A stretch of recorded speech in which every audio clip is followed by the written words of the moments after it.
friends, welcome to Secret of Samuel.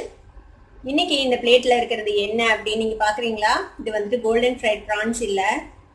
இது வந்து ஒரு புடலங்காய் ஃப்ரை. ரொம்ப வித்தியாசமான ஒரு புடலங்காய் ஃப்ரை தான் இன்னைக்கு நம்ம செய்ய போறோம். புடலங்காய் சாப்பிட பிடிக்காதவங்க கூட நீங்க இப்படி செஞ்சு கொடுத்தீங்கன்னா கண்டிப்பா சாப்பிடுவாங்க. குழந்தைங்களுக்கும் இந்த மாதிரி செஞ்சு கொடுத்தீங்கன்னா ரொம்பவே பிடிக்கும். ரொம்ப டேஸ்டியா இருக்கும், கிறிஸ்பியா இருக்கும் இந்த புடலங்காய். இந்த புடலங்காய் ஃப்ரை வந்துட்டு உங்களுக்கு தயிர் சாதத்துக்கு, பருப்பு சாதத்துக்கு, சாம்பார் சாதத்துக்கு இதுக்கு எல்லாமே கூட வச்சு சாப்பிடலாம். சும்மாவே அப்படியே நீங்க ஸ்நாக்காவும் சாப்பிடலாம். இதை உங்களுக்கு இன்னும் கொஞ்சம் சட்பட்டான்னு வேணும்னா இதுக்கு மேல நீங்க சாட் மசாலா தூவிக்கலாம். இன்னுமே ரொம்ப டேஸ்டியா இருக்கும் அப்படி சாப்பிட்டீங்கன்னா. இந்த டேஸ்டியான புடலங்காய் ஃப்ரை எப்படி செய்யறது அப்படின்னு பாக்கிறதுக்கு முன்னாடி நீங்க என்னோட சேனலுக்கு இப்பதான் முதல் முறையா வரீங்கன்னா இந்த வீடியோ கீழே இருக்க சப்ஸ்கிரைப் பட்டனை மறக்காம பிரஸ் பண்ணுங்க. பக்கத்துல இருக்கிற நோட்டிபிகேஷன் பெல்லையும் மறக்காம கிளிக் பண்ணிடுங்க. அப்பதான் என்னோட ஃபியூச்சர் நோட்டிபிகேஷன்ஸ் உங்களுக்கு உடனே வந்து சேரும். சரி வாங்க இப்போ இந்த டேஸ்டியான கிரன்ச்சியான புடலங்காய் ஃப்ரை எப்படி செய்யலான்னு பார்க்கலாம். புடலங்காவை வந்துட்டு இந்த மாதிரி நீல துண்டுகளா நம்ம நறுக்கி வச்சிருக்கோம். இந்த மாதிரி இந்த அளவுக்கு திக்னஸ்க்கு இந்த மாதிரி நீளமான துண்டுகளா நறுக்கி வச்சுக்கோங்க. உங்களுக்கு விருப்பம்னா நீங்க வந்து ரவுண்டா கூட போடலாம். அப்படியே ரவுண்டா ஸ்லைஸ் பண்ணி கூட போடலாம். புடலங்காய் உங்களுக்கு எப்படி விருப்பமோ அப்படி போட்டுக்கோங்க. நான் இன்னைக்கு இந்த மாதிரி நீளமா போட்டிருக்கேன். இது வந்துட்டு அரிசி மாவு. இது வந்துட்டு ஒரு 2 டீஸ்பூன் அளவுக்கு அரிசி மாவு எடுத்திருக்கிறேன். கடலை மாவு வந்துட்டு ஒரு 4 டீஸ்பூன் எடுத்துருக்கிறேன். இது வந்து லைம் ஜூஸ், ஒரு அரை பழத்தோட ஜூஸ் எடுத்து வச்சிருக்கேன். காஷ்மீர் சில்லி பவுடர், இது கலருக்காக காஷ்மீர் சில்லி பவுடர் எடுத்துருக்கிறேன் இன்னைக்கு. இது வந்துட்டு ஒரு 1.5 டீஸ்பூன் எடுத்திருக்கேன். 1/4 டீஸ்பூன் வந்துட்டு மஞ்சள் பொடி, உப்பு தேவையான அளவுக்கு போட்டுக்கலாம். அவ்வளோதான். ரொம்ப சிம்பிள். மிக்ஸ் பண்ணோம்னா நம்ம பொரிச்சு எடுத்துடலாம். அவ்வளோதான் இதோட வேலை. இப்போ இந்த புடலங்காய்க்கு தேவையான அளவுக்கு உப்பு சேர்த்திக்கலாம். உப்பு சேர்த்துனோம்னா அது கொஞ்சமாக தண்ணி விடும். அதுக்கப்புறம் நம்ம மிக்ஸ் பண்ணும்போது ஈஸியாக இருக்கும். அதுக்காக தான் ஃபர்ஸ்ட் உப்பு சேர்த்துறோம். உப்பு சேர்த்திட்டு ஃபர்ஸ்ட் ஒரு பரட்டிடுங்க. இது கூடவே இந்த லெமன் ஜூஸும் விட்டுடலாம். இதை ஃபர்ஸ்ட் ஒரு மிக்ஸ் பண்ணிடுங்க. கையில் கொஞ்சம் இப்படி பிணைஞ்சு விட்ட மாதிரி இந்த மாதிரி மிக்ஸ் பண்ணி விடுங்க. அடுத்ததான் நம்ம இந்த மிளகாய் பொடியும் மஞ்சள் பொடியும் சேர்த்துக்கலாம். இதையும் மிக்ஸ் பண்ணிடுங்க. இது ஒன்னொன்னா மிக்ஸ் பண்ணோம்னா எல்லா பிளேஸ்லையும் ஈவனா வந்துட்டு எல்லாமே படும். அதுக்காக தான் இப்படி மிக்ஸ் பண்றோம். பாருங்க, மிக்ஸ் பண்ணிட்டோம். இப்போ நம்ம இதில் இந்த கடலை மாவு சேர்த்திக்கலாம். கடலை மாவு உங்களுக்கு தேவையான அளவுக்கு சேர்த்திக்கலாம். நான் அதில் 4 டீஸ்பூன் எடுத்து வச்சிருக்கேன். 3/4 அளவு போட்டிருக்கேன். பார்த்துட்டு தேவைப்பட்டால் போட்டுக்கலாம். இது கூட இந்த அரிசி மாவும் சேர்த்திக்கோங்க. இதையும் ஒரு மிக்ஸ் பண்ணிக்கலாம்.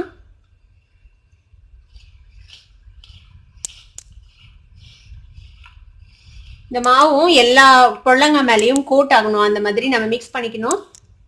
பாருங்க, இந்த மாவே சரியா இருக்குது. இது தேவைப்படாதுன்னு நினைக்கிறேன். இதை எடுத்து வச்சிடலாம். இல்லை நிறைய தண்ணி விட்டுட்டீங்கன்னா இது வந்துட்டு பயங்கரமா எண்ணெய் இழுக்க ஆரம்பிச்சிடும். அதனால தண்ணி வந்து கொஞ்சம் ஜாக்கிரதையா தான் விடணும். இதுல நம்ம லேசா தண்ணி ஸ்ப்ரிங்கிள் பண்ணிக்கலாம். இந்த மாதிரி கையில கொஞ்சமா தண்ணி எடுத்து இந்த மாதிரி ஸ்ப்ரிங்கிள் பண்ணிக்கோங்க. ஸ்ப்ரிங்கிள் பண்ணிட்டு இந்த மாதிரி மிக்ஸ் பண்ணிக்கலாம். இன்னும் கொஞ்சமா தண்ணி ஆட் பண்ணிக்கலாம். பாருங்க, இந்த மாதிரி நம்ம புடலங்காவை மிக்ஸ் பண்ணி வச்சுக்கலாம். இப்போ இது ஒரு 5 நிமிஷம் இப்படியே இருக்கட்டும். இந்த புடலங்கால வந்துட்டு நல்லா ஊறட்டும் இந்த மசாலாலாம். உங்களுக்கு வந்துட்டு ஒருவேளை ஒரு மசாலா ஃப்ளேவர் பிடிக்கும் அப்படின்னா நீங்க இதுல கொஞ்சமா இஞ்சி பூண்டு பேஸ்ட் கூட போடலாம். ஒரு 1/2 டீஸ்பூன் அளவுக்கு இஞ்சி பூண்டு பேஸ்ட் போடலாம். நான் இன்னைக்கு போடல. இது வந்து அந்த புடலங்காயோட ஃப்ளேவர்லயே இருக்கட்டும் அப்படின்னு சொல்லிட்டு நான் எதுவும் போடல. உங்களுக்கு பிடிக்கும்னா நீங்க ஆட் பண்ணிக்கலாம். இப்போ டீப் ஃப்ரை பண்றதுக்கு வந்துட்டு நான் எண்ணெய் ஊற்றி வச்சிருக்கேன். எண்ணெய் நல்லா சூடாயிடுச்சு. இப்போ நம்ம இந்த கலந்து வச்சிருக்கிற இந்த புடலங்காவை வந்துட்டு உதிர்த்தி விட்டு போட்டுக்கலாம். அப்படி சிங்கிளா வர மாதிரி.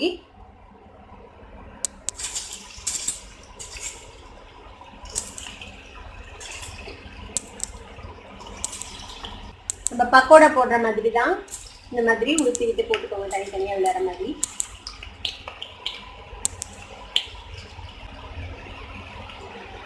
இதை அடுத்த சைடு வந்து நம்ம டர்ன் பண்ணி விடலாம். இது வந்துட்டு நல்லா கிறிஸ்பா ஃப்ரை பண்ணி எடுத்தோம்னா நம்மளோட புடலங்காய் வறுவல் ரெடி ஆயிடும்.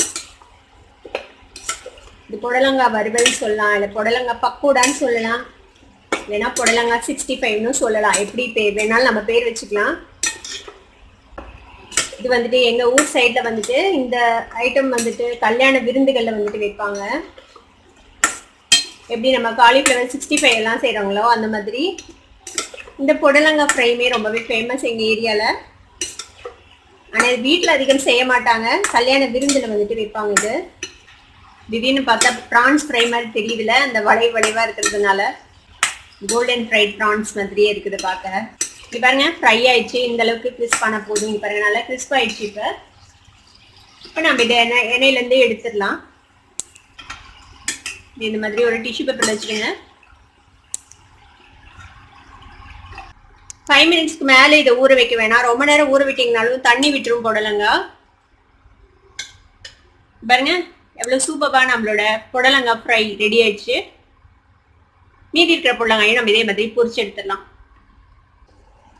நம்மளுடைய சூப்பரான புடலங்காய் ஃப்ரை இப்போ ரெடி ஆயிடுச்சு. இதை உங்கள் வீட்லையும் ட்ரை பண்ணி பார்த்துட்டு எப்படி இருந்தது அப்படின்னு எனக்கு கமெண்ட்ஸில் ஃபீட்பேக் கொடுங்க. இந்த வீடியோ உங்களுக்கு பிடிச்சிருந்ததுன்னா சப்ஸ்கிரைப் பண்ணுங்க, பக்கத்தில் இருக்கிற பெல் ஐக்கானை கிளிக் பண்ணுங்க. அப்பதான் என்னோட நோட்டிஃபிகேஷன் சொன்னே உங்களுக்கு வந்து சேரும். லைக் பண்ணுங்க, ஷேர் பண்ணுங்க. தேங்க்யூ ஃபார் வாட்சிங் this video viewers. Bye bye.